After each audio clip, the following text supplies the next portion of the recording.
Students अस्सलाम वालेकुम। आज का lecture basically introduction to PHP का सेकंड पार्ट है।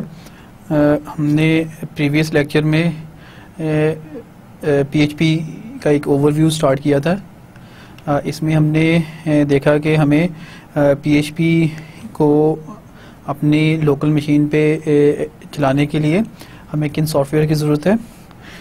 इसमें हमने ये देखा कि हमें अगर हम वैम्प सर्वर इंस्टॉल कर लेते हैं तो हमारे पास जो है वेब सर्वर भी इंस्टॉल हो जाता है, पीएचपी भी इंस्टॉल हो जाती है और MySQL डेटाबेस जो है वो भी इंस्टॉल हो जाता है। तो सबसे पहले जो है हम अपनी मशीन पे वैम्प सर्वर इंस्टॉल करेंगे।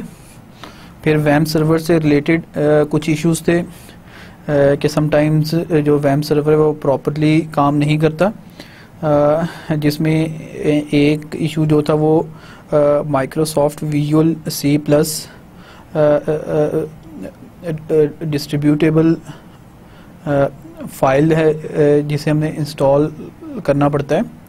और दूसरा जो इशू था वो स्काइप का कन्फ्लिक्ट था कि वैम्प सर्वर और स्काइप दोनों एक ही पोर्ट यूज़ करते हैं, तो जिसकी वजह से जो है वैम्प सर्वर समटाइम्स प्रॉपर्ली काम नहीं करता। ये बिल्कुल कॉमन से इश्यूज थे। इसके बाद हमने देखा कि हमें जो है वो एक ज़्यादा पावरफुल एडिटर जो है वो ड्रीम वीवर, हम उसे यूज़ कर सकते हैं अपने कोड को लिखने के लिए। उसके बाद हमने एक पीएचपी का तो एक ओवरव्यू देखा, जिसमें हमने ये देखा कि जो पीएचपी है वो एक पावरफुल और एक पॉपुलर जो है वो सर्वर साइड स्क्रिप्टिंग टेक्नोलॉजी है। ये फ्रीली अवेलेबल है, आपको कोई लाइसेंस लेने की ज़रूरत नहीं है। आप डाउनलोड करें और उसे इंस्टॉल करके यूज़ करना शुरू कर दें। पीएचपी बेसिकली हम यूज़ करते हैं डायनामिक वेब पेजेस क्रिएट करने के लिए। पीएचपी जो है वो तमाम मेजर डीबीएमएस जो है उन्हें सपोर्ट करती है। आप चाहें तो पीएचपी के थ्रू माइक्रोसॉफ्ट SQL सर्वर से कनेक्ट हो सकते हैं, आप ओरेकल के साथ कनेक्ट हो सकते हैं, लेकिन एक जो बेहतर कम्बिनेशन है वो पीएचपी का बनता है MySQL के साथ, क्योंकि MySQL भी फ्रीली अवेलेबल है। तो तमाम टूल्स जो हैं वो डायनामिक वेब क्रिएशन के हम फ्रीली यूज़ कर सकते हैं। इसके बाद हमने देखा कि अगर हम वेब पेज पे कोई आउटपुट लिखना चाह रहे हैं तो हमारे पास पीएचपी में इको का इंस्ट्रक्शन है, इसी तरह से हम प्रिंट का इंस्ट्रक्शन जो है वो भी यूज़ कर सकते हैं। तो इन इंस्ट्रक्शंस को यूज़ करके हम ब्राउज़र पे आउटपुट लिखते हैं। जहाँ तक पीएचपी को लिखने की बात है कि हम कैसे लिखते हैं, तो इसमें जो एक मोस्ट कॉमन मेथड है वो ये है कि हम HTML का कोड होता है उसके अंदर पीएचपी के ब्लॉक्स जो हैं वो स्टार्ट कर लेते हैं और उसमें हम पीएचपी की इंस्ट्रक्शंस लिखते हैं। अगर हम HTML कोड में पीएचपी का ब्लॉग स्टार्ट करना चाह रहे हैं तो इसके लिए जो टैग यूज़ होता है वो ओपनिंग एंगुलर ब्रैकेट $PHP और उसमें इसके बाद जो पीएचपी इंस्ट्रक्शंस आती हैं और आखिर में हम $? और क्लोजिंग एंगुलर ब्रैकेट के साथ इस ब्लॉक को एंड कर लेते हैं।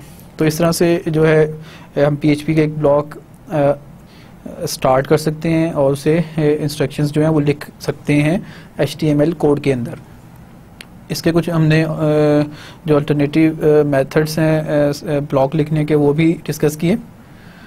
जो सेकंड मेथड था वो ये था कि हम HTML कोड को PHP कोड के अंदर एम्बेड करें। तो इसका हमने ये तरीका देखा कि हम डबल कोटेशन मार्क्स या सिंगल कोटेशन मार्क्स के अंदर हम जो है HTML टैग्स को लिखते हैं और वो जब ब्राउज़र पे डिस्प्ले होते हैं तो HTML टैग्स की तरह बिहेव करते हैं। इसमें हमने एक देखा कि अगर हम सिंगल कोटेशन मार्क्स या डबल कोटेशन मार्क्स दोनों को इंटरचेंजेबली हम यूज़ कर सकते हैं, लेकिन जो हमें केयरफुल होने की ज़रूरत होती है वो ये है कि हम कोटेशन मार्क्स को इस तरह से यूज़ करें कि जो पार्सर है वो क्लियरली आइडेंटिफाई कर सके कि कहाँ से ये कोटेशन मार्क्स स्टार्ट हुए हैं और कहाँ पे एंड हो रहे हैं। इसका एक सोल्यूशन हमने एस्केप करैक्टर देखा बैक स्लैश का, कि जब हम बैक स्लैश लिखते हैं तो फिर इस तरह के जो इश्यूज़ हैं वो नहीं आते। उसके बाद हमने कॉन्स्टेंट्स एंड वेरिएबल्स देखे PHP में कि हम कैसे यूज़ कर सकते हैं। अगर हम कोई कांस्टेंट जो है वो डिक्लेयर करना चाह रहे हैं तो PHP में हमारे पास डिफाइन का फंक्शन है। इस फंक्शन के थ्रू हम कांस्टेंट जो है वो डिक्लेयर करते हैं और उसे इनिशियलाइज करते हैं। अब वेरिएबल्स की जहाँ तक बात है तो हमने इसमें देखा कि PHP जो है वो लूजली टाइप्ड लैंग्वेज है। इट मीन्स आपको ये खुद से नहीं बताना पड़ता कि वेरिएबल की टाइप क्या होगी। आप जो जिस टाइप का वैल्यू साइन करते हैं वही उस वेरिएबल की टाइप बन जाती है। इसी तरह से आपको जो है वेरिएबल्स जो है डिक्लेयर करना भी लाजमी नहीं है कि आप डिक्लेयर करेंगे तभी यूज़ कर सकते हैं। आपको जहाँ पे वेरिएबल यूज़ करना है वहाँ पे आप जो है जस्ट डॉलर सिंबल के साथ वेरिएबल नेम लिखें, उसे कोई वैल्यू साइन करें और उसे यूज़ करें। इसी तरह से हमने कुछ फंक्शंस पढ़े जिनके थ्रू हम वेरिएबल की टाइप को गेट कर सकते हैं, गेट टाइप का फंक्शन, और इसी तरह से हम किसी वेरिएबल को कोई खुद से सेट भी कर सकते हैं यूजिंग सेट टाइप का फंक्शन। प्रीवियस लेक्चर के आखिर में हमने टाइप डिटर्मिनेशन के लिए कुछ फंक्शंस हैं, इस अंडरस्कोर वेरिएबल टाइप, इस फंक्शन को यूज़ करके हमने देखा कि हम ये चेक कर सकते हैं कि जो वेरिएबल है वो इस स्पेसिफिक टाइप का है या नहीं है। तो ये फंक्शंस भी काफ़ी यूज़फुल होते हैं जब हम यूज़र की इनपुट को वैलिडेट करते हैं। तो यहाँ तक हमने जो है वो लास्ट लेक्चर में पढ़ा था। आज के लेक्चर में हम स्टार्ट करेंगे ऑपरेटर्स इन PHP, कि PHP में जो बेसिक ऑपरेटर्स हैं वो कौन कौन से हैं और उन्हें यूज़ करने के लिए कौन से सिंबल्स जो हैं वो यूज़ होते हैं। Conditional statements in PHP, looping statements और अरेज इन PHP। तो ये मेजर टॉपिक्स हैं जो कि हमने आज के लेक्चर में डिस्कस करने हैं। तो आइए हम आज का लेक्चर स्टार्ट करते हैं ऑपरेटर्स इन PHP। जो अर्थमेटिक ऑपरेटर्स की जहाँ तक बात है तो अर्थमेटिक ऑपरेटर्स बेसिकली जब हम दो वेरिएबल्स के ऊपर कोई अर्थमेटिक ऑपरेशन अप्लाई करना चाह रहे हैं तो उन ऑपरेशंस को रिप्रेजेंट करने के लिए अर्थमेटिक ऑपरेटर्स होते हैं। फॉर एग्जांपल हमने दो नंबर्स को प्लस करना है तो उसके लिए जो प्लस का ऑपरेटर है वो यूज़ होगा। PHP में जो बेसिक अर्थमेटिक ऑपरेटर्स हैं ऑलमोस्ट वही हैं जो कि हम C और C++ में यूज़ करते हैं, जैसे प्लस, माइनस, मल्टीप्लाई, डिवाइड और मॉड। इसमें से जो मॉड का फंक्शन है परसेंटेज सिंबल, बेसिकली ये यूज़ होता है अगर हम दो नंबर्स को डिवाइड करते हैं, जो उसका रिमाइंडर है उसे फाइंड करने के लिए। और बाकी के जो ऑपरेटर्स हैं वो बहुत कॉमन अर्थमेटिक ऑपरेशंस हैं जो कि हम यूज़ करते हैं, बड़ा कॉमनली यूज़ करते हैं इन ऑपरेटर्स को। इसके बाद अगर हम बात करें असाइनमेंट ऑपरेटर्स की, हमारे पास इक्वल ऑपरेटर है जो कि असाइनमेंट के लिए यूज़ होता है। जब हम एक वेरिएबल को कोई वैल्यू असाइन करना चाह रहे हैं तो उसके लिए हम इक्वल का ऑपरेटर यूज़ करेंगे। इसी तरह से हमारे पास जो एक असाइनमेंट का एक और मेथड है वो प्लस इक्वल। इट मीन्स के जब हम ये ऑपरेटर यूज़ करेंगे तो वेरिएबल की जो पहले वाली वैल्यू है उसमें नई वाली वैल्यू ऐड होके उसी वेरिएबल को असाइन हो जाएगी। आप इस एग्जांपल में देखें कि हम $a प्लस इक्वल $b, तो ये इंस्ट्रक्शन जो है वो बेसिकली $a को $b की वैल्यू जो है वो $a की प्रीवियस वैल्यू में ऐड कर रही है और दोनों का जो सम है वो असाइन हो रहा है $a को। इसी तरह से मल्टीप्लाई और इक्वल, माइनस इक्वल और जो डिवाइड इक्वल, ये तमाम ऑपरेटर्स हम यूज़ कर सकते हैं।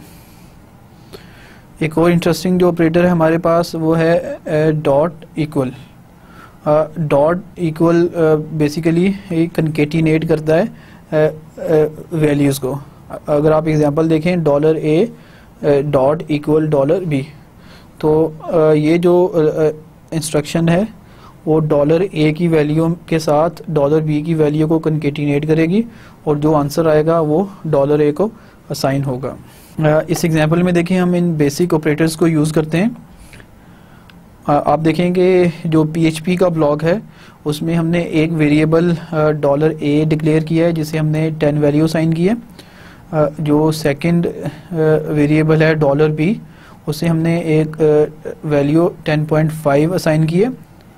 इसके बाद आप देखेंगे हमने जो फर्स्ट कमांड है इको का जो कि आउटपुट दिखा रहा है वो है $A प्लस इक्वल $B, यानी $A की जो वैल्यू है उसमें $B की वैल्यू ऐड होगी और जो रिज़ल्ट आता है वो $A को असाइन होगा और वो ब्राउज़र में डिस्प्ले होगा। तो इस तरह से आप देखेंगे 10 प्लस 10.5 20.5 जो है वो A को असाइन हो गया। इसके बाद हमने एक लाइन का ब्रेक दिया ताकि जो नेक्स्ट आउटपुट है वो नेक्स्ट लाइन के ऊपर आए। तो इसके लिए हमने इको और डबल कोटेशन मार्क्स के अंदर हमने BR का टैग यूज़ किया। तो जैसा कि मैंने प्रीवियस लेक्चर में भी बताया था कि जब हमने कोई टैग यूज़ करना होता है HTML का PHP के कोड के अंदर तो लाजमी है कि हम उससे पहले इको का कमांड या प्रिंट का कमांड यूज़ करें।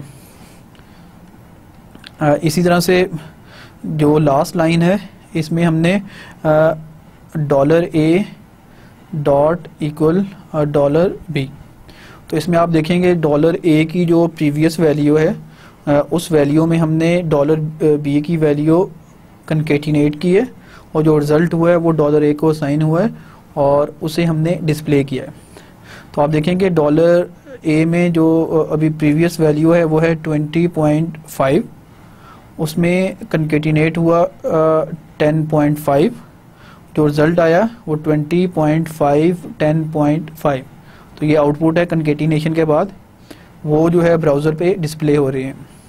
अगर हम इसी कोड की जो है आउटपुट देखें तो ब्राउज़र में जो फर्स्ट लाइन है उस पर A और B को जो ऐड हुआ है वो उसका रिज़ल्ट आ रहा है 20.5 और बाद में हमने कंकेटिनेट किया है तो 20.5 और 10.5। तो ये आउटपुट है इस प्रोग्राम की जिसमें हमने कंकेटिनेशन और एडिशन को असाइनमेंट ऑपरेटर के साथ यूज़ किया। इसके बाद अगर हम बात करें स्ट्रिंग ऑपरेटर्स की तो हमारे पास डॉट का ऑपरेटर है जिसे हम कंकेटिनेशन ऑपरेटर कहते हैं और डॉट इक्वल, तो ये वही ऑपरेटर्स हैं जो कि हमने प्रीवियस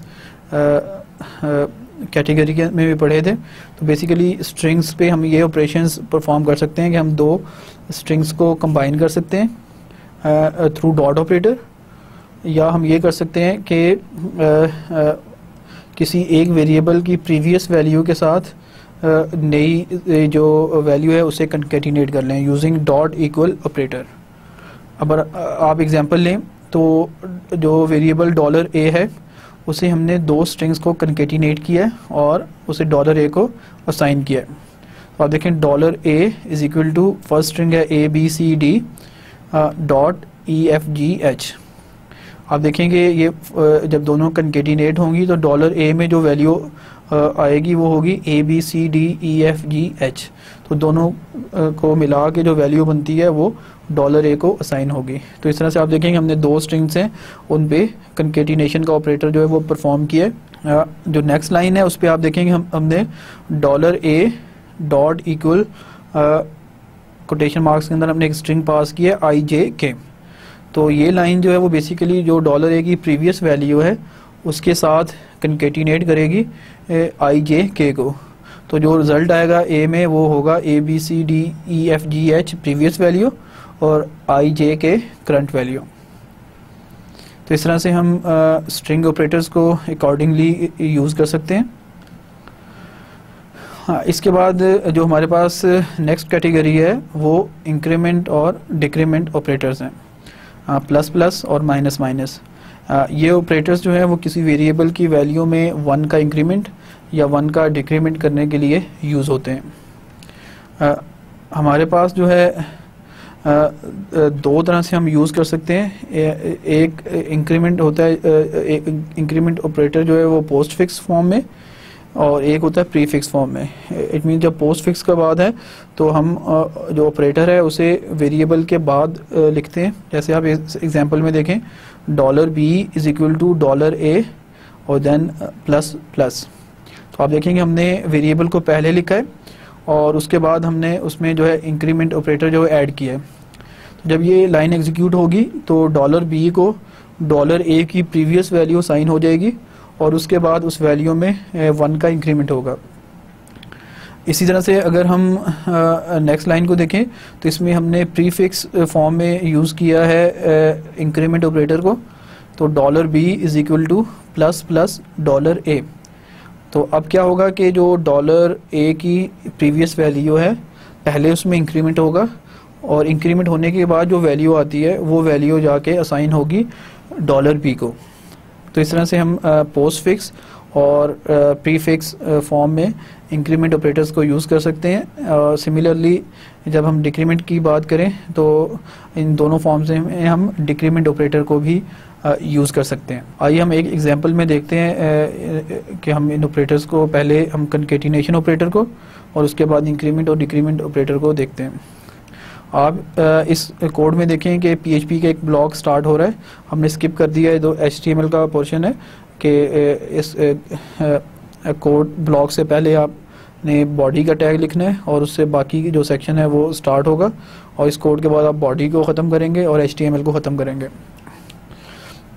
आप देखेंगे फर्स्ट लाइन के ऊपर एक वेरिएबल फर्स्ट नेम जो है वो हमने डिक्लेयर किया है और उसे हमने एक वैल्यू असाइन किया है असद।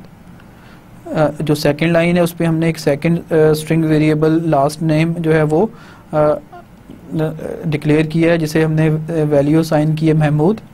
और जो थर्ड लाइन है इस पे हमने एक वेरिएबल डिक्लेयर किया है फुल नेम और उसे हमने डॉलर फर्स्ट नेम यानी फर्स्ट वेरिएबल की वैल्यू डॉट, और हम फर्स्ट नेम और लास्ट नेम में जो है स्पेस देना चाह रहे हैं तो हमने कंकेटिनेट किया एक स्पेस स्ट्रिंग जिसमें जस्ट कोटेशन मार्क्स के अंदर एक स्पेस है, उसके बाद डॉट लास्ट नेम। तो इस तरह से आप देखेंगे हमने 3 सब स्ट्रिंग्स को कंकेटिनेट किया है थ्रू डॉट ऑपरेटर और उसकी जो वैल्यू है वो हमने असाइन की है फुल नेम को, जिसे हमने स्क्रीन पे डिस्प्ले किया है। इसके बाद आप देखेंगे नेक्स्ट लाइन के ऊपर हमने एक लाइन का ब्रेक दिया है यूजिंग BR टैग। इसके बाद आप देखेंगे हमने डॉट इक्वल का ऑपरेटर यूज़ किया है। इसमें हमने फुल नेम जिसमें अभी असद स्पेस महमूद पड़ा हुआ है उसके साथ कंकेटिनेट किया है वेलकम। तो अब फुल नेम की प्रीवियस वैल्यू के साथ जो नई स्ट्रिंग है वो कंकेटिनेट हो जाएगी। तो जो आउटपुट हमें नज़र आएगी, आप देखेंगे जो फर्स्ट लाइन है उस पे है असद स्पेस महमूद, ये हमने ये आउटपुट दिखाई थी, और जो सेकंड आउटपुट है हमारे पास वो है असद स्पेस महमूद यानी फुल नेम की प्रीवियस वैल्यू और उसके साथ जो स्ट्रिंग हमने कंकेटिनेट की है वो है वेलकम। तो इस तरह से आप देखेंगे हमने स्ट्रिंग ऑपरेटर्स को यूज़ किया है इस एग्जांपल में। इस एग्जांपल में हम इंक्रीमेंट और डिक्रीमेंट ऑपरेटर को यूज़ करेंगे पोस्ट फिक्स और प्री फिक्स दोनों फॉर्म्स में, और इसी तरह से जो है सिमिलर वे में हम डिक्रीमेंट ऑपरेटर को भी यूज़ कर सकते हैं। आप देखेंगे हमने एक वेरिएबल डिक्लेयर किया $a और उसे 2 असाइन किया। नेक्स्ट लाइन पे आप देखेंगे हमने $a की वैल्यू में प्री फिक्स फॉर्म में हमने इंक्रीमेंट ऑपरेटर को यूज़ किया और उस वैल्यू को हमने डिस्प्ले किया। आप देखेंगे ये जब लाइन एग्जीक्यूट होगी तो ये पहले $a की वैल्यू में इंक्रीमेंट करेगी और उसके बाद वैल्यू को डिस्प्ले करेगी। तो जब $a में 2 वैल्यू पड़ी हुई है तो जब इंक्रीमेंट होगा तो 3 हो जाएगी और 3 होने के बाद वो वैल्यू डिस्प्ले होगी। इसके बाद हमने एक लाइन का ब्रेक लिया यूजिंग BR टैग। फिर हमने जो है पोस्ट फिक्स फॉर्म में इंक्रीमेंट ऑपरेटर को यूज़ किया है। हमने $a की वैल्यू में जो है उसे डिस्प्ले किया और फिर उसमें 1 का इंक्रीमेंट किया। तो आप देखेंगे प्रीवियसली जो $a की वैल्यू है वो 3 है, और अभी जो डिस्प्ले होगा वो 3 होगा, और 3 होने के बाद उसमें एक इंक्रीमेंट होगा तो $a की वैल्यू हो जाएगी 4, जिसे हमने लास्ट लाइन में दोबारा से बगैर इंक्रीमेंट किए डिस्प्ले किया है। तो अगर हम इस प्रोग्राम की आउटपुट देखें तो हमारे पास जो है वो पहले डिस्प्ले होगा 3 प्री फिक्स इंक्रीमेंट ऑपरेटर की वजह से। नेक्स्ट लाइन पे हमारे पास डिस्प्ले होगा अगेन 3, क्योंकि हमने पोस्ट फिक्स यूज़ किया है, डिस्प्ले पहले हो रही है वैल्यू, इंक्रीमेंट बाद में हो रहा है। और जब हमने लास्ट लाइन पे जस्ट $a को डिस्प्ले किया था विदाउट एनी इंक्रीमेंट ऑपरेटर, तो आप देखेंगे उसमें जो वैल्यू डिस्प्ले होगी वो 4 होगी। तो इस तरह से आप ये ब्राउज़र में इसकी आउटपुट देख सकते हैं, फर्स्ट लाइन 3 एंड देन 4। तो जिस तरह से हमने इंक्रीमेंट ऑपरेटर को यूज़ किया वैल्यूज़ को डिक्रीमेंट करने के लिए, हम डिक्रीमेंट ऑपरेटर को भी यूज़ कर सकते हैं। तो इस एग्जांपल में आप देखेंगे इंक्रीमेंट और डिक्रीमेंट ऑपरेटर्स बिल्कुल सिमिलर वे में यूज़ हो रहे हैं जैसा कि ये C या C++ में होते हैं। इंक्रीमेंट और डिक्रीमेंट ऑपरेटर के बाद जो नेक्स्ट कैटेगरी है ऑपरेटर्स की, वो है लॉजिकल ऑपरेटर्स।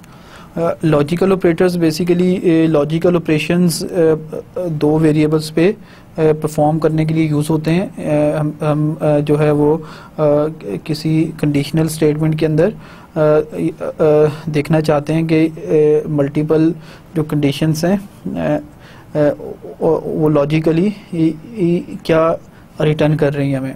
फॉर एग्जांपल हम चाहते हैं कि ये दो कंडीशंस हैं, अगर दोनों ट्रू हों तो हमारे पास फाइनल रिजल्ट ट्रू होना चाहिए, तो हम दोनों पे जो एंड की कंडीशन लगाते हैं।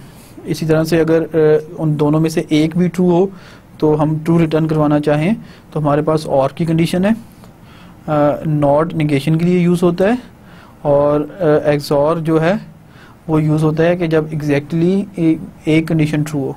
तो और एक्सॉर में जो एक्सक्लूसिव और जो है इसमें फ़र्क ये है कि अगर दोनों ट्रू हैं तो और ट्रू होगा, लेकिन एक्सक्लूसिव और जो है वो ट्रू नहीं होगा। तो इसके लिए जो सिंबल्स यूज़ होते हैं वो एंड, और, नॉट और एक्सॉर, ये सिंबल्स हैं जो कि PHP में यूज़ होते हैं। सिमिलरली आप जो है डबल एम्परसेंट साइन और डबल पाइप सिंबल्स और नॉट नेगेशन सिंबल्स जो हैं इन सिंबल्स को भी यूज़ कर सकते हैं एंड और नॉट ऑपरेटर्स को डिनोट करने के लिए। तो ये दोनों ऑप्शंस हैं हमारे पास PHP में। इसके बाद हम देखते हैं कि इक्वालिटी ऑपरेटर्स कौन कौन से हैं PHP में।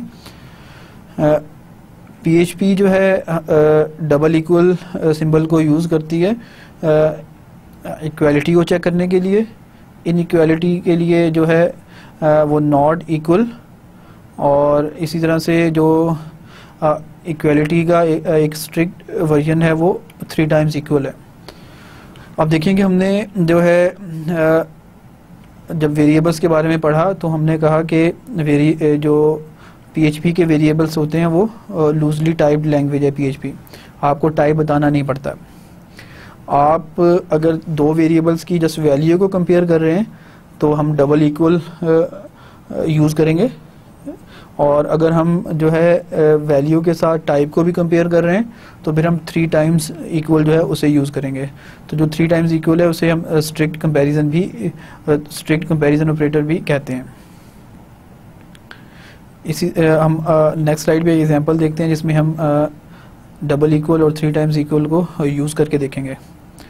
इसके बाद जो नेक्स्ट कैटेगरी हमारे पास वो कंपैरिजन ऑपरेटर्स हैं। जब हमने दो वेरिएबल्स की वैल्यू को कंपेयर करना हो तो उसमें हमारे पास इक्वल, लेस, इक्वल,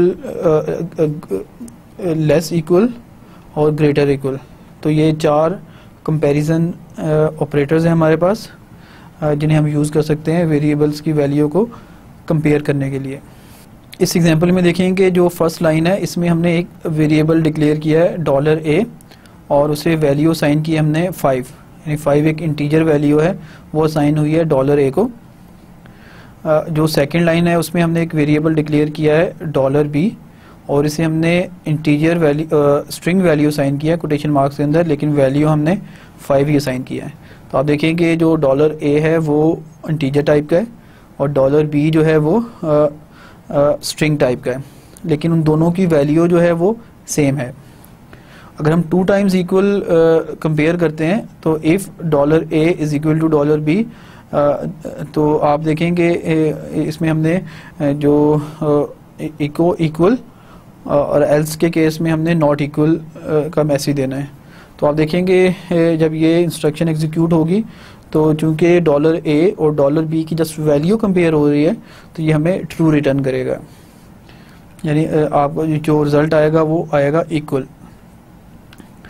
इसके बाद जो नेक्स्ट पोर्शन है इस कोड का, उसमें हमने स्ट्रिक्ट कंपैरिजन किया है। अब देखेंगे हमने जो इंस्ट्रक्शन यूज़ किया है, if $A 3 times equal $B, यानी स्ट्रिक्ट कंपैरिजन ऑपरेटर हमने यूज़ किया है। देन इक्वल डिस्प्ले इक्वल, और एल्स के केस में हमने डिस्प्ले नॉट इक्वल। तो अब आप देखेंगे जब स्ट्रिक्ट कंपैरिजन होगा तो टाइप और वैल्यू दोनों कंपेयर होंगे, तो दोनों की वैल्यू तो सेम है लेकिन दोनों की जो टाइप है वो डिफरेंट है। तो इस दफ़ा जो हमें रिज़ल्ट मिलेगा वो नॉट इक्वल मिलेगा। अब देखें इस स्लाइड पे कि जो आउटपुट है इस प्रोग्राम की, जो कंपैरिजन था फर्स्ट टाइम उसमें इक्वल हमें रिज़ल्ट मिला, और जब हमने स्ट्रिक्ट कंपैरिजन किया उन्हीं वैल्यूज़ का तो हमें नॉट इक्वल जो है वो रिज़ल्ट मिला। अभी तक के लेक्चर में हमने जो है PHP ऑपरेटर्स पे बात की। अब हम देखते हैं कि PHP जो है उसमें हमारे पास जब कंडीशनल स्टेटमेंट्स लिखनी हो तो उसका बेसिक सिंटैक्स क्या होता है। जो बेसिक कंडीशनल स्टेटमेंट है वो हमारे पास है इफ़ स्टेटमेंट। इफ़ स्टेटमेंट जो है उसका सिंटैक्स कुछ इस तरह से है कि हम इफ़ कीवर्ड है, पैरेंथेसिस के अंदर हम कंडीशन जो है उसे चेक करते हैं और उसके बाद हम जो है वो एक ब्लॉक लिखते हैं स्टेटमेंट्स का कि अगर ये कंडीशन ट्रू है तो ये ब्लॉक जो है वो एग्जीक्यूट होगा। तो इसमें अगेन आप देखें बिल्कुल सिमिलर सिंटैक्स है जो कि हम यूज़ करते हैं C++ में इफ़ कंडीशन का।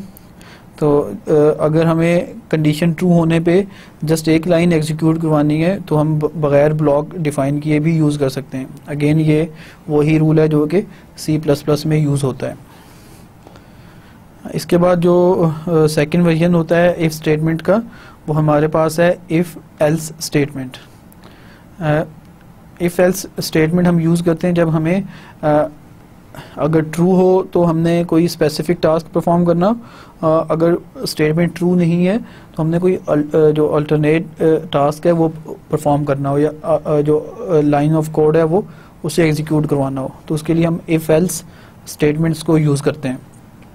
आप देखेंगे जो इफ़ एल्स का सिंटैक्स है, हमने इफ़ कंडीशन को एवेल्यूएट किया, अगर कंडीशन ट्रू है तो जो फर्स्ट ब्लॉक है वो एग्जीक्यूट होगा, अगर कंडीशन फॉल्स है तो जो एल्स ब्लॉक है वो एग्जीक्यूट होगा। तो अगेन आप देख सकते हैं कि वही सिमिलर सिंटैक्स है C++ वाला इफ़ एल्स कंडीशन के लिए भी।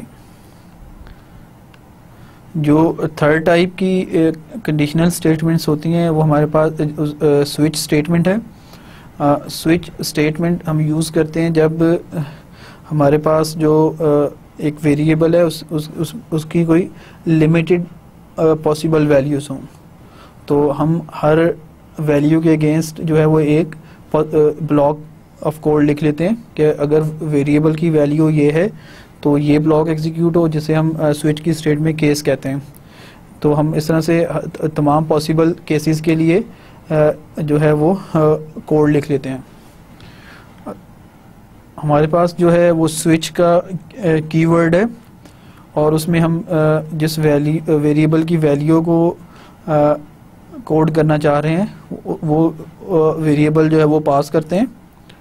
इसके बाद हमने जो केसेस है वो लिखने हैं, तो हमने एक ब्लॉक स्टार्ट किया।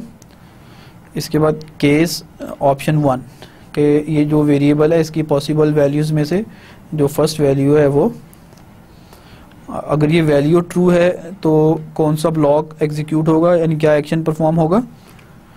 उसके बाद हम ब्रेक की स्टेटमेंट यूज़ करते हैं। तो बेसिकली ब्रेक की स्टेटमेंट जो रिमेनिंग पार्ट है स्विच स्टेटमेंट का, उसे उसकी एग्जीक्यूशन को ब्रेक कर देता है। तो जैसे ही उसे ट्रू मिलता है जस्ट वही ब्लॉक एग्जीक्यूट होगा और बाकी की वैल्यूज़ जो हैं वो या बाकी का कोड है वो एग्जीक्यूट नहीं होगा। तो इस तरह से हम जितने भी पॉसिबल केसेस हैं उन तमाम केसेस के लिए हम एक्शन जो है वो लिख लेते हैं और उसके बाद हम स्विच स्टेटमेंट को जो है वो एंड कर लेते हैं। तो इसमें समटाइम्स जो पॉसिबल वैल्यूज़ होती हैं उसके अलावा हम लास्ट में एक डिफ़ॉल्ट केस भी लिख लेते हैं कि अगर तमाम पॉसिबल वैल्यूज़ फॉल्स हो जाएं तो फिर ये डिफ़ॉल्ट केस हैं। तो आप इसे भी अगर कंपेयर करें C++ की स्विच स्टेटमेंट के साथ तो आप सिमिलैरिटी को क्लियरली ऑब्ज़र्व कर सकते हैं। इस एग्जांपल में हमने स्विच स्टेटमेंट को यूज़ किया है। अब देखें हमने एक वेरिएबल डिक्लेयर किया है $num और उसे जो वैल्यू असाइन की है वो हमने 12 असाइन किए।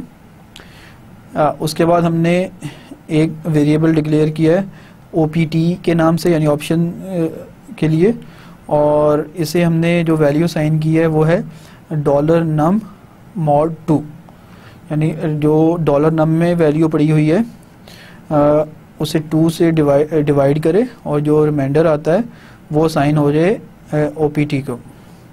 अब आप देखेंगे जो $OPT है इसके लिए जो पॉसिबल वैल्यूज़ हैं वो रिमाइंडर या तो 0 होगा या 1 होगा, ये दो पॉसिबल वैल्यूज़ हैं। तो हमने स्विच स्टेटमेंट में जो है इन दो पॉसिबल वैल्यूज़ के लिए एक्शंस जो हैं वो लिखने हैं। देखिए हमने जो स्विच स्टेटमेंट है उसमें स्विच का कीवर्ड लिखा और हमने जो है वो पैरेंथेसिस में $OPT जो है वो एज ए पैरामीटर पास किया। इट मींस के हमने $OPT वेरिएबल जो है उसकी पॉसिबल वैल्यूज़ के लिए केसेस लिखने हैं।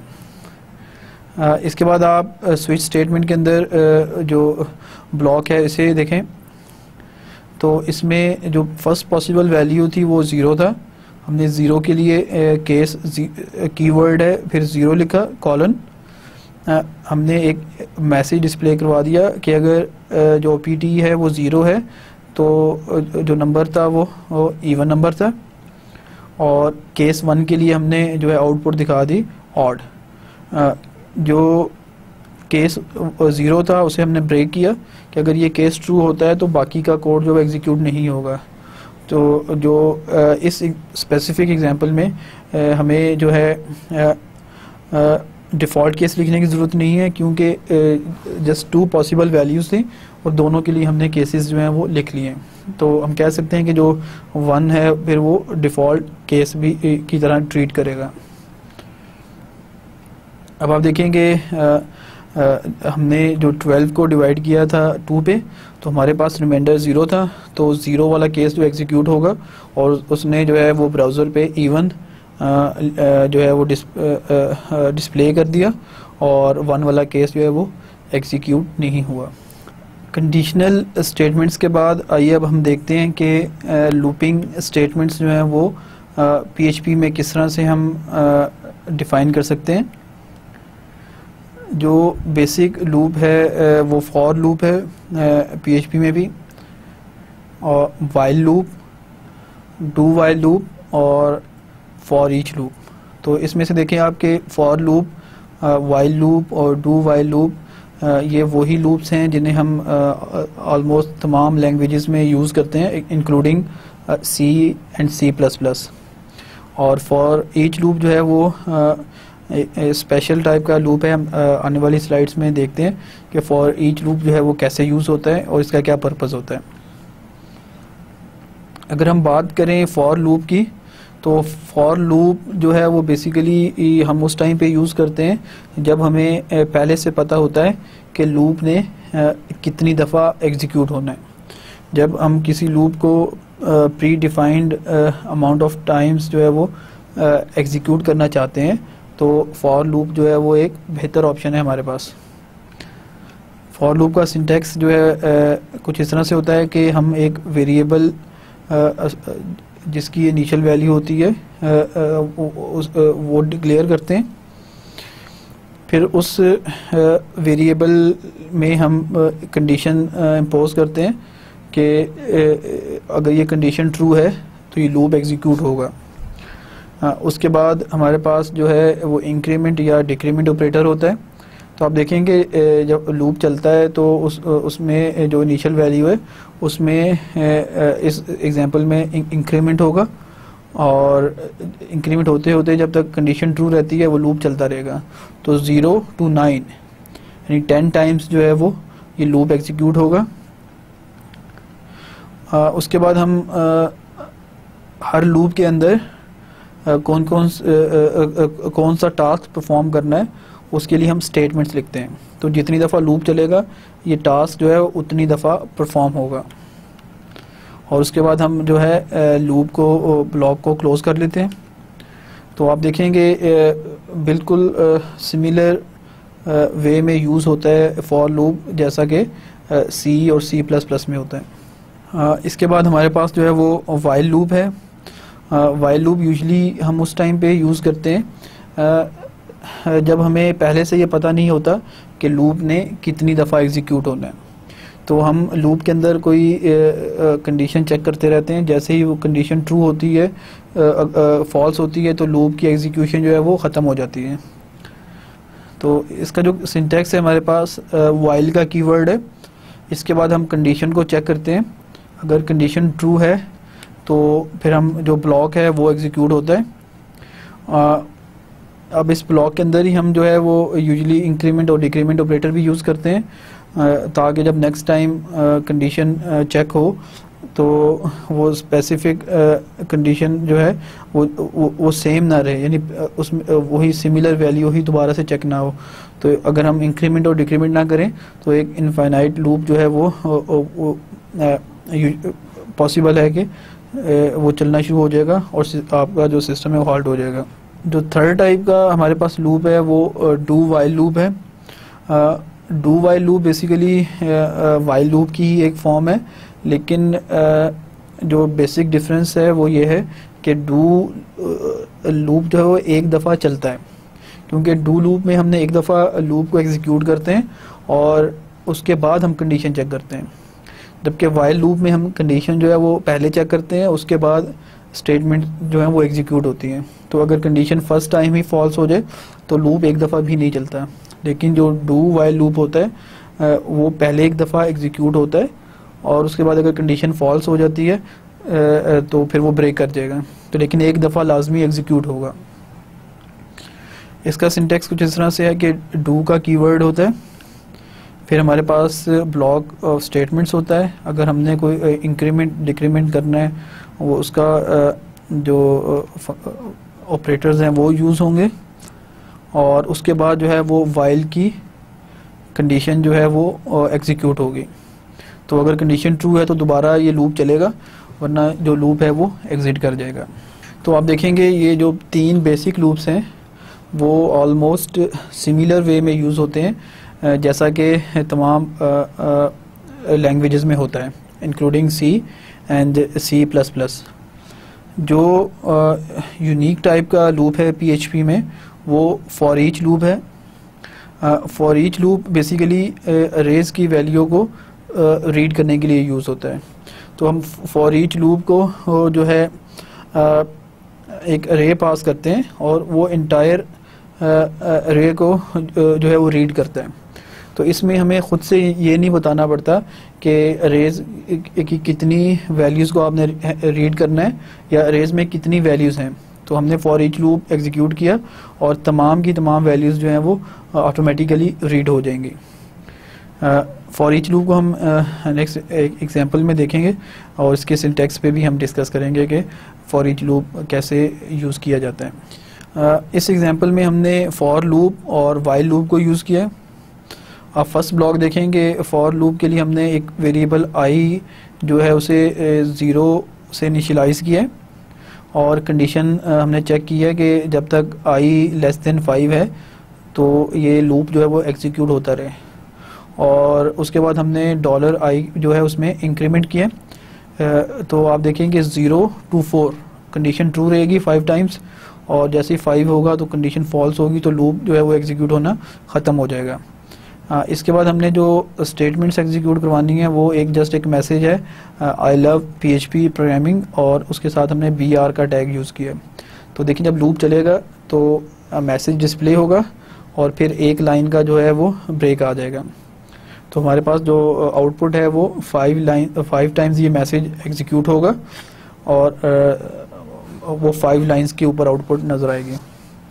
इसके बाद देखिए आपके हमने एक वेरिएबल k इनिशियलाइज करवाया है 0 से, और हमने वाइल लूप में जो है वो कंडीशन चेक की है कि while $k is less than 5।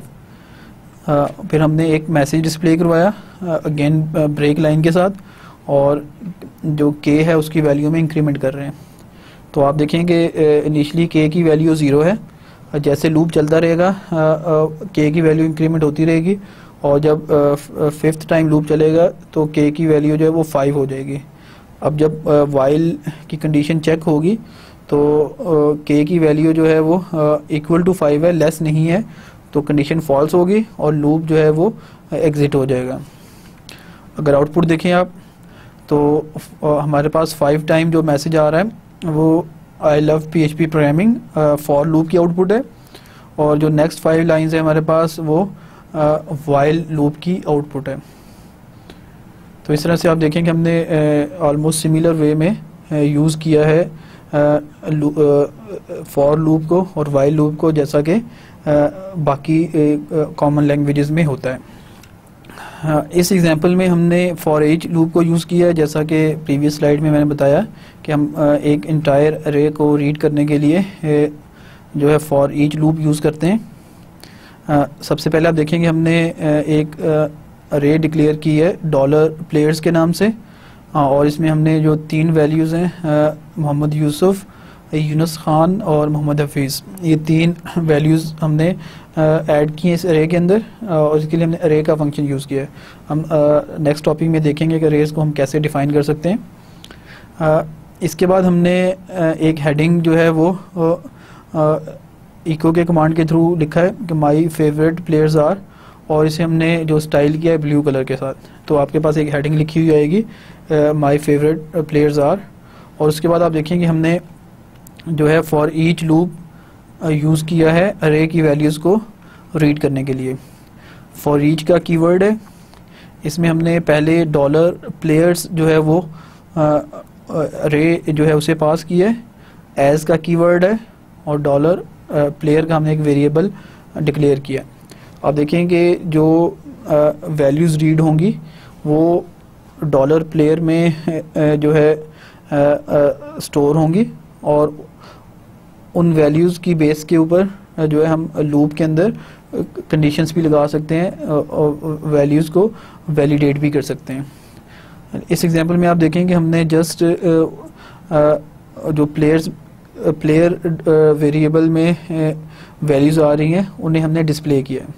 तो जब फर्स्ट वैल्यू रीड होगी वो $player में स्टोर हुई और ब्लॉक के अंदर जाके वो डिस्प्ले होगी और एक लाइन का ब्रेक आ गया। अब दोबारा से नेक्स्ट वैल्यू रीड हुई, वो $player में स्टोर होगी और डिस्प्ले होगी और एक लाइन का ब्रेक आ जाएगा, और इसी तरह से जो लास्ट वैल्यू है रे की वो डिस्प्ले हो जाएगी। तो जो आउटपुट आएगी इस लूप की वो तमाम रे वैल्यूज़ हैं जो कि हमें लाइन ब्रेक्स के बाद एक वैल्यू एक लाइन पे नज़र आएगी। तो अगर हम इस प्रोग्राम की आउटपुट देखें, सबसे पहले हमारे पास जो है वो हेडिंग है माई फेवरेट प्लेयर्स आर, और उसके बाद जो अरे हमने डिफ़ाइन की थी उसकी तमाम वैल्यूज़ हमें 1 बाय 1 नज़र आ रही हैं। हमारा लास्ट टॉपिक जो है वो है अरेज इन PHP। बेसिकली जब हम अरे को डिफ़ाइन करते हैं तो उसका जो डेफिनेशन होती है कुछ इस तरह से होती है कि हम ऐसी आइटम्स या वेरिएबल्स जो कि कॉमन प्रॉपर्टीज़ जो हैं वो शेयर करते हैं उन्हें हम एक ग्रुप कर देते हैं। तो उस ग्रुप ऑफ वैल्यूज़ जो है उसे हम अरे का नाम देते हैं। तो बेसिकली जो एक अरे होती है हमारे पास वो रिलेटेड वैल्यू की एक लिस्ट होती है। अब इस लिस्ट में जो वैल्यूज़ हम रखते हैं तो उसके दो कंपोनेंट्स होते हैं, एक होता है की और एक वैल्यू। तो जो की होती है वो लिस्ट में उस वैल्यू के नंबर को डिनोट करती है, और जो या जिसे हम इंडेक्स भी कहते हैं, और जो वैल्यू होती है वो एक्चुअल वैल्यू को डिनोट करती है। तो जो अरेज होती हैं वो यूजुअली 0 की वैल्यू से स्टार्ट होती हैं, यानी जो फर्स्ट वैल्यू होगी उसका इंडेक्स 0 होगा और जो सेकंड वैल्यू होगी उसका इंडेक्स जो है वो 1 होगा। PHP में जब हम अरेज को यूज़ करते हैं, अगर आप इसे कंपेयर करें C++ की अरेज के साथ, तो हमें जो अरे साइज़ है उसकी बताने की ज़रूरत नहीं है, यानी आपके पास जो अरेज होती हैं वो डायनेमिक साइज़ की होती हैं। आप 1 बाय 1 जो है उसमें वैल्यूज़ ऐड करते रहें और इसी तरह से जो है उस अरे का साइज़ जो है वो बढ़ता रहेगा। हम एक अरे डिक्लेयर करने के लिए $अरे नेम, उसके बाद ब्रैकेट सिंबल होती हैं और उसका जो इंडेक्स है वो ख़ुद से असाइन करते हैं इक्वल टू वैल्यू। तो आप देखिए इसमें कि जो इंडेक्स होता है अरे का वो हमें ख़ुद से बताना पड़ता है कि ये जो अरे डिक्लेयर होगी उसमें ये वैल्यू इस नंबर पे आनी चाहिए। हाँ, आप एग्जांपल देखें, हम $प्लेयर्स के नाम से एक अरे डिक्लेयर कर रहे हैं और उसके 0 इंडेक्स के ऊपर जो हमने वैल्यू साइन की है वो की है मोहम्मद यूसुफ। अब आप देखेंगे हमने जब ये अरे डिक्लेयर की है तो हमने इसका साइज़ मेंशन नहीं किया, हमने इस अरे की टाइप मेंशन नहीं की। साइज़ डायनामिक है, आप वैल्यूज़ ऐड करते रहें और इसी तरह से जो टाइप है वो ऑटोमेटिकली सेट हो जाती है। तो ये एक अरे बनी है जिसमें जस्ट एक वैल्यू है और वो स्टार्ट हो रही है मोहम्मद यूसुफ के नाम से। अगर हम इस अरे में मज़ीद एलिमेंट्स ऐड करना चाह रहे हैं तो सिंपली हम जो है इंडेक्स नंबर चेंज करके और वैल्यूज़ असाइन करते रहेंगे। जैसे आप इस एग्जांपल में देखें, $players index 1 value is Yunus Khan. तो आप देखें कि पहले लिस्ट में एक आइटम थी, अब इस अरे में जो है वो सेकंड वैल्यू भी ऐड हो गई। अगर आप किसी अरे के स्पेसिफिक वैल्यू को एक्सेस करना चाह रहे हैं तो इसका जो तरीका है हमारे पास वो देखें, अगर हम $प्लेयर्स के 0 इंडेक्स को एक्सेस करना चाह रहे हैं तो हम सिंपली लिखेंगे $प्लेयर्स 0। उसे अगर डिस्प्ले करवाना है तो हमने इको का कमांड यूज़ किया तो ये उस अरे का जो 0 इंडेक्स की वैल्यू है उसे डिस्प्ले करवा देगा। तो इस तरह से आप देखें बड़ा सिंपल सा तरीका है अरे वैल्यूज़ को एक्सेस करने के लिए। अरे नेम लिखें और उसका इंडेक्स नंबर पास कर दें तो उस इंडेक्स पे जो वैल्यू पड़ी होगी वो रिटर्न हो जाएगी। इस एग्जांपल में आप देखें कि हमने जो है एक अरे डिफ़ाइन की है जिसके 0 इंडेक्स के ऊपर हमने वैल्यू असाइन की है यूनुस खान, और जो अब 4 इंडेक्स है उस पर हमने मोहम्मद यूसुफ, और जो इंडेक्स नंबर 2 है उस पर हमने मोहम्मद हफीज़ वैल्यू असाइन की है। इसके बाद आप देखेंगे हमने एक हेडिंग लिखी, वो जो प्रीवियस एग्जांपल में था माय फेवरेट प्लेयर्स आर, और फिर हमने इन वैल्यूज़ को जो है वो रीड किया है थ्रू फॉर ईच लूप। आप देखें कि जो हमने फॉर ईच लूप लिखा है इसमें हमने कोई अरे साइज़ नहीं मेंशन किया, जस्ट हमने अरे पास की है और उसकी वैल्यूज़ ऑटोमेटिकली रीड हो रही हैं। आप देखेंगे जब ये वैल्यूज़ डिस्प्ले हो रही हैं तो जिस ऑर्डर में हमने वैल्यूज़ ऐड की थी उस ऑर्डर में डिस्प्ले हो रही हैं। मतलब ये नहीं है कि वो ख़ुद से ऑर्गेनाइज हो गई हैं इंडेक्स नंबर के लिहाज से। तो जो वैल्यू पहले ऐड करेंगे वो पहले डिस्प्ले होगी और जो वैल्यू बाद में ऐड करेंगे वो बाद में डिस्प्ले होगी। अभी हमने देखा कि अरेज हमने डिफ़ाइन की हैं यूजिंग इंडेक्स नंबर्स या की वैल्यूज़। PHP आपको ये कैपेबिलिटी देती है कि आप इंडेक्स नंबर के बजाय बाय नेम जो अरे वैल्यूज़ हैं उन्हें आप ऐड करवाएं। तो इस तरह की जो अरेज होती हैं उन्हें हम एसोसिएटिव अरे कहते हैं। एसोसिएटिव अरेज में हम जो वैल्यूज़ ऐड करते हैं उन्हें बाय नेम वैल्यूज़ ऐड करते हैं बजाय बाय इंडेक्स नंबर। आप देखेंगे इसमें जो सिंटेक्स है हमारे पास डॉलर अरे नेम और ब्रैकेट्स सिंबल के अंदर हमने कोटेशन मार्क्स के अंदर इस एलिमेंट का नेम लिखना है। प्रीवियस एग्जांपल में आप देखेंगे यहाँ पे हम एक नंबर स्पेसिफाई कर रहे थे, अब हमने जो है वो नेम इस वैल्यू का जो है वो स्पेसिफाई करना है। फॉर एग्जांपल डॉलर प्लेयर्स, और आप देखें इस जो वैल्यू का नेम है वो हमने यूसुफ रखा और वैल्यू जो है इसे असाइन की वो मोहम्मद यूसुफ है। तो अब आप जो क्लियर डिफरेंस है वो देख सकते हैं कि जब अरेज होती हैं तो हम यहाँ पे की वैल्यू डिफाइन करते हैं, लेकिन जब एसोसिएटिव अरेज होती हैं तो हम जो है बाय नेम वैल्यूज़ ऐड करवाते हैं। अगर आप इस अरे में मज़ीद वैल्यूज़ ऐड करना चाह रहे हैं तो अगेन वही मेथड है कि आप बाय नेम जो है वो मज़ीद वैल्यूज़ ऐड करवा सकते हैं। अगर आपने किसी स्पेसिफिक वैल्यू को एक्सेस करना है तो इस दफ़ा अब आप की के बजाय बाय नेम उन वैल्यूज़ को एक्सेस करेंगे। तो जहाँ पे हम इंडेक्स नंबर दे रहे थे, अब हम उस वैल्यू का नेम जो है वो पास कर रहे हैं उस एलिमेंट को एक्सेस करने के लिए। अभी प्रीवियस स्लाइड्स में हमने देखा कि हम अरेज कैसे डिफ़ाइन करते हैं और उन वैल्यूज़ को कैसे यूज़ करते हैं। तो जो बेनिफिट हमें मिला वो ये था कि ये डायनेमिक अरेज होती हैं और हम जो है बाय इंडेक्स नंबर और बाय नेम दो तरह से हम अरेज जो है वो डिफ़ाइन कर सकते हैं। लेकिन इसमें जो ड्रॉबैक था वो ये था कि हम जब नई वैल्यू ऐड कर रहे थे हमें दोबारा से एक पूरी इंस्ट्रक्शन लिखनी पड़ रही थी एक वैल्यू ऐड करने के लिए। तो अगर आपने 5 वैल्यूज़ ऐड करवानी है तो हमें 5 टाइम्स जो है वो अरे वेरिएबल को कॉल करना पड़ रहा था। इसका जो सलूशन है PHP हमें प्रोवाइड करती है एक अरे फंक्शन। एक अरे फंक्शन है जिसमें मल्टीपल वैल्यूज़ एक ही दफ़ा जो है वो अरे में ऐड करवा देते हैं। फॉर एग्ज़ाम्पल अरे नेम और अरे का कीवर्ड है फंक्शन नेम है अरे, और उसमें जितनी वैल्यूज़ आपने ऐड करवानी है उन्हें कॉमा से सेपरेट करें तो वो वैल्यूज़ जो है उस अरे का पार्ट बन जाएंगे। तो इसमें आप देखेंगे अगेन आपको टाइप बताने की ज़रूरत नहीं है, जस्ट आप आइटम्स ऐड करते रहें। जिस टाइप की आप आइटम्स ऐड करेंगे लिस्ट में वो अरे की टाइप वही हो जाएगी। अगर आप देखें डॉलर प्लेयर्स अरे मोहम्मद यूसुफ इमरान खान जो है ये हमने 2 प्लेयर्स ऐड किए हैं इस लिस्ट में और हमने एक ही कॉल में दोनों वैल्यूज़ ऐड करवा दी हैं। इसी तरह से अगर हम एसोसिएटिव वे में ऐड करना चाहें तो आप देखें डॉलर प्लेयर्स अरे का फंक्शन है। पहले हम वैल्यू का नेम लिखेंगे जैसे यूसुफ और फिर इक्वल और ग्रेटर का सिंबल है।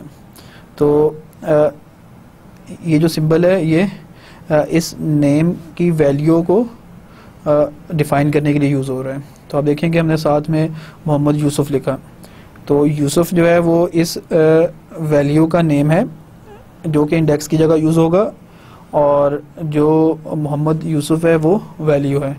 इसी तरह से आप देखेंगे हमने इमरान का नेम रखा डॉलर प्लेयर्स में और उसे जो वैल्यू साइन की है वो इमरान खान है।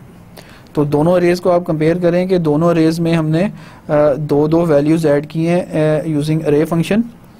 जो फर्स्ट फंक्शन है फर्स्ट टाइम हमने यूज़ किया है तो उसमें जब हम एक्सेस करेंगे तो बाय इंडेक्स एक्सेस करेंगे, यानी हम डॉलर प्लेयर्स इंडेक्स 0 तो मोहम्मद यूसुफ वाली वैल्यू रिटर्न होगी, और जब हम इंडेक्स 1 करेंगे तो इमरान खान रिटर्न होगा। लेकिन जब हम सेकंड अरे जो एसोसिएटिव अरे है उसे यूज़ करेंगे तो हमने डॉलर प्लेयर्स और 0 के बजाय यूसुफ लिखेंगे तो मोहम्मद यूसुफ वाली वैल्यू हमें रिटर्न होगी। इस एग्जांपल में हमने अरे फंक्शन को यूज़ करके जो है अरे डिफ़ाइन की है और उस उन वैल्यूज़ को हमने रीड किया। आप देखेंगे हमने अरे का फंक्शन यूज़ किया और इसमें हमने एसोसिएटिव अरे क्रिएट की है। हमने यूसुफ वैल्यू का नाम रखा और उसे मोहम्मद यूसुफ वैल्यू असाइन की। इसी तरह से हमने यूनस जो है वो वैल्यू का नाम रखा और इसे जो वैल्यू असाइन की है वो यूनस खान असाइन की है। अब आप देखेंगे जब हम इन वैल्यूज़ को एक्सेस करेंगे तो हमने अरे नेम में अब इंडेक्स के बजाय वैल्यूज़ के नेम पास किए हैं। अब फर्स्ट आउटपुट देखेंगे, हमने लिखा डॉलर प्लेयर्स और यूसुफ, और इसी तरह से डॉलर प्लेयर्स यूनस। तो आप देखेंगे जो फ़र्क आया वो यही है कि हमने इंडेक्स के बजाय बाई नेम इन वैल्यूज़ को एक्सेस किया है। तो जो आउटपुट आएगी वो पहले मोहम्मद यूसुफ यानी यूसुफ के अगेंस्ट जो वैल्यू पड़ी हुई थी वो वैल्यू रिटर्न होगी, और साथ में यूनस खान। लेक्चर के आखिर में हम कुछ अरे रिलेटेड फंक्शंस पढ़ते हैं जो कि अरे की वैल्यूज़ को की सॉर्टिंग के लिए यूज़ होते हैं। हमारे पास फंक्शन है सॉर्ट का, हम इसे अरे पास करते हैं तो वो उस अरे को सॉर्ट कर देता है। इसी तरह से हमारे पास आर सॉर्ट का फंक्शन है जो कि रिवर्स ऑर्डर में अरे को सॉर्ट करता है। आइए हम एग्जांपल्स में इन्हें यूज़ करके देखते हैं इन फंक्शंस को। इस एग्जांपल में देखें आप कि हमने एक अरे जो है वो डिक्लेयर की है जिसमें हमने यूसुफ, यूनस, हफीज़ और मिसबा इस सीक्वेंस में वैल्यूज़ को रखा है, और ये अरे का फंक्शन यूज़ करके अरे जो है वो क्रिएट हुई है। सेकंड लाइन पे हमने सॉर्ट का फंक्शन यूज़ किया है जो कि इन वैल्यूज़ को सॉर्ट करेगा, और इसके बाद हमने फॉर ईच लूप के थ्रू इन तमाम वैल्यूज़ को रीड किया। आप देखेंगे जो वैल्यूज़ हमने ऐड की हैं वो यूसुफ, यूनस, हफीज़ और मिसबा के नाम से हैं, लेकिन जब सॉर्ट हो जाएंगी तो जो हफीज़ है वो फर्स्ट नंबर पे आ जाएगा, इसी तरह से मिसबा, यूनस और यूसुफ। तो ये लिस्ट बनती है सॉर्ट आउट होने के बाद। तो आप आउटपुट देखें कि हफीज़, मिसबा और यूनस और यूसुफ, ये अब आउटपुट है हमारी वो प्लेयर्स लिस्ट की। तो आप देखेंगे जो सॉर्ट का फंक्शन था उसने अकॉर्डिंगली वैल्यूज़ को सॉर्ट कर दिया। इसी तरह से हम और सॉर्ट का फंक्शन रिवर्स ऑर्डर में जो है वो वैल्यूज़ को सॉर्ट करने के लिए यूज़ करते हैं, यानी जो हाईएस्ट वैल्यू होती है वो फर्स्ट नंबर पे आ जाता है, और इसी तरह से डिक्रीजिंग ऑर्डर में वैल्यूज़ जो हैं वो सॉर्ट होती हैं। हमने इस एग्जांपल में जो है वही अरे डिक्लेयर की थी, लेकिन जो फंक्शन हमने यूज़ किया है वो आर सॉर्ट का है। तो डॉलर प्लेयर्स जो हैं उसे हमने पास किया, और इसने जो डॉलर प्लेयर्स वाली लिस्ट है उसे रिवर्स ऑर्डर में सॉर्ट कर दिया या डिसेंडिंग ऑर्डर में सॉर्ट कर दिया। तो आप देखें जो हाईएस्ट वैल्यू है वो यूसुफ है, उसके बाद यूनस है, फिर मिसबा और हफीज़। तो इस तरह से ये डिसेंडिंग ऑर्डर में ये जो वैल्यूज़ हैं वो सॉर्ट हो गई, और जब हमने फॉर ईच लूप के थ्रू इस वैल्यू को इस अरे को रीड किया और इन वैल्यूज़ को हमने डिस्प्ले किया। तो आप इस स्लाइड पे देखेंगे हमें आउटपुट नज़र आ रही है, और वो लिस्ट जो है वो डिसेंडिंग ऑर्डर में सॉर्ट होने के बाद जो लिस्ट बनी है वो डिस्प्ले हो रही है।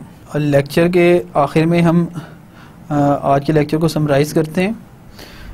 आज के लेक्चर में हमने सबसे पहले PHP ऑपरेटर्स पढ़े, जिसमें हमने देखा कि arithmetic operators, comparison operators, assignment operator, logical operators और कंपैरिजन ऑपरेटर। तो PHP हमें जो है कौन कौन से ऑपरेटर्स प्रोवाइड करती है। इसमें जो अगर हम बात करें डिफरेंस की, तो जो बाकी लैंग्वेजेस से थोड़ा डिफरेंट चीज़ थी वो था इक्वालिटी ऑपरेटर्स में, कि हमारे पास स्ट्रिक्ट कंपैरिजन और जो हम नॉर्मल कंपैरिजन करते हैं, normal comparison two equal symbols से, जो कि दो वेरिएबल की वैल्यू की इक्वालिटी को चेक करते हैं, जबकि जो 3 टाइम्स इक्वल है वो वैल्यू एंड टाइप दोनों को चेक करता है। इसके बाद हमने कंडीशनल स्टेटमेंट्स पढ़ी, जिसमें हमने इफ़ स्टेटमेंट का सिंटैक्स देखा, इफ़ एल्स और स्विच स्टेटमेंट का। तो इसमें हमने देखा कि ऑलमोस्ट वही ही जो मेथड है जो कि हम C और C++ में यूज़ करते हैं वही सिंटैक्स है, और बेसिक कॉन्सेप्ट भी वही है जो कि C और C++ में है। फिर हमने लूपिंग स्टेटमेंट्स देखी, जो बेसिक लूप्स हैं, for loop, while loop, do while, और इन्हें हमने यूज़ किया, और आपने देखा कि वो सिमिलर वे में बिहेव करते हैं जैसा कि C और C++ में होता है। लेकिन जो एक स्पेशल लूप है फॉर ईच लूप वो PHP में है, जो कि एक इंटायर अरे को रीड करने के लिए यूज़ होता है। फिर हमने जो लास्ट टॉपिक था वो अरेज थी। हमने देखा कि जो PHP में अरेज होती हैं वो डायनामिक होती हैं, आपको साइज़ मेंशन नहीं करना पड़ता। इसी तरह से जो है अरेज हम दो तरह से क्रिएट कर सकते हैं, बाय इंडेक्स नंबर या एसोसिएटिव अरे, कि हम बाय नेम वैल्यूज़ जो हैं वो ऐड करते हैं अरेज में। फिर आखिर में हमने दो फंक्शंस पढ़े जो कि अरेज को सॉर्ट करते हैं।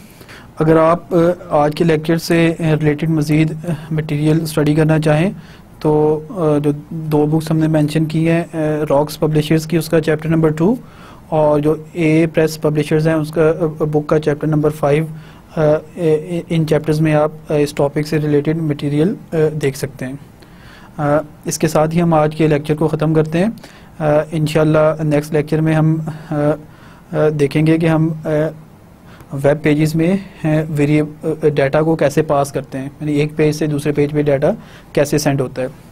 तो तब तक के लिए अल्लाह हाफिज़।